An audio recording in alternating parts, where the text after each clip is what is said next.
Bonjour. Bonjour monsieur, chers amis. Je m'appelle Urujo Amina. Je suis formatrice de Wagashi. Ok. Donc Amina, vous êtes productrice de Wagashi. Oui. Vous êtes née ici à Bukusera ou bien?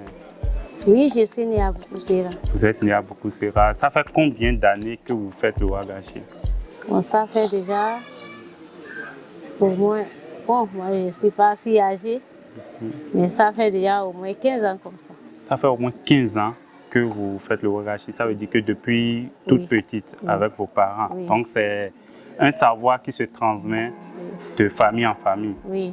Alors qu'est-ce que le Wagashi représente pour votre communauté ou bien pour votre famille? Pourquoi vous êtes tant attaché au Wagashi? Le Wagashi est très important pour le peuple. Parce qu'avec le Wagashi, on vend, on trouve de l'argent pour faire les achats de la famille, pour entretenir la famille. Ok. Et autre chose encore. Bon, c'est le Wagashi que nous faisons. Vous, en tant que femme ou bien vous les peuples? Bon, il y a différents peuples. Nous, c'est le Wagashi qui est très important pour nous les peuples. Ok. Donc c'est associé à votre culture, oui. C'est votre identité culturelle. Ok.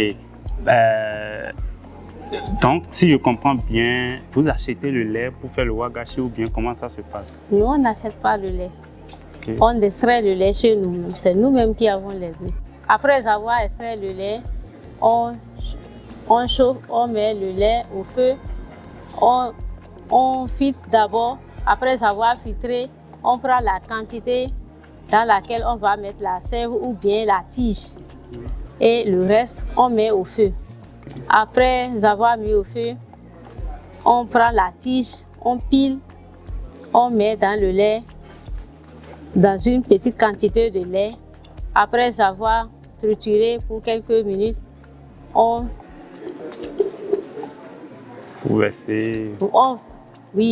filtre dans le lait chauffé. Okay.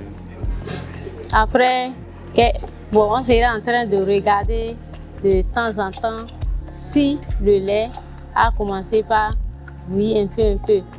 Après, si le lait a commencé par bouillir, on enlève les déchets qui sont là.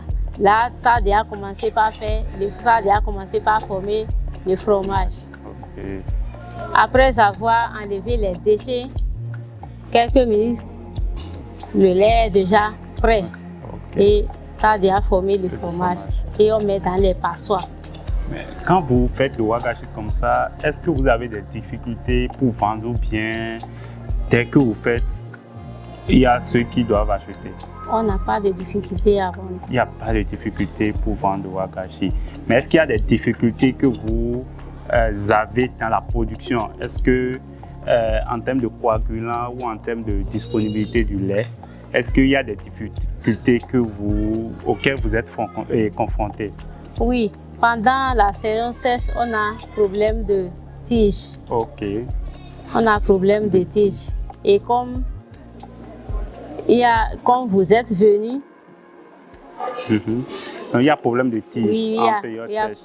Et pour le lait, est-ce qu'en termes de disponibilité de lait, il y a des difficultés auxquelles vous êtes confrontés? Oui, pendant la saison sèche aussi, il y a problème de lait.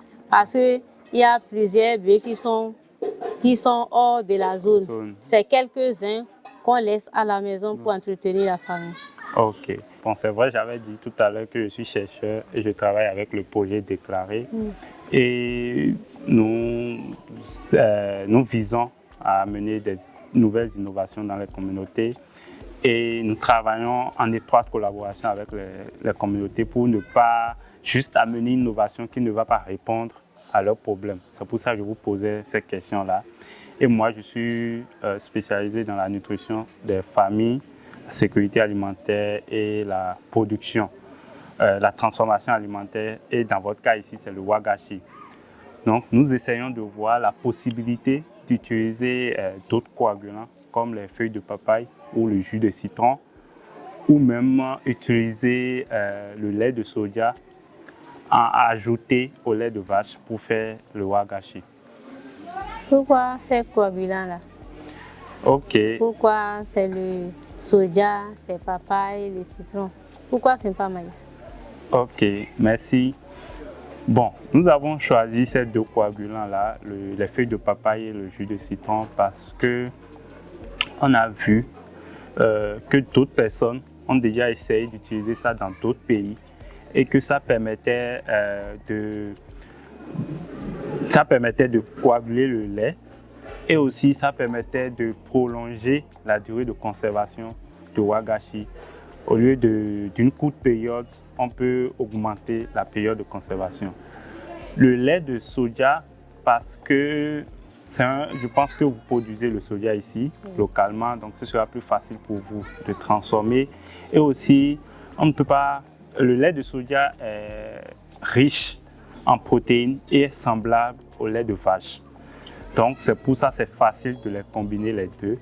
Et nous pensons qu'en ajoutant le lait de soja, ça pourra résoudre le problème d'indisponibilité du lait de vache en période sèche et aussi d'augmenter la valeur nutritionnelle, c'est-à-dire les nutriments que le wagashi apporte à l'organisme.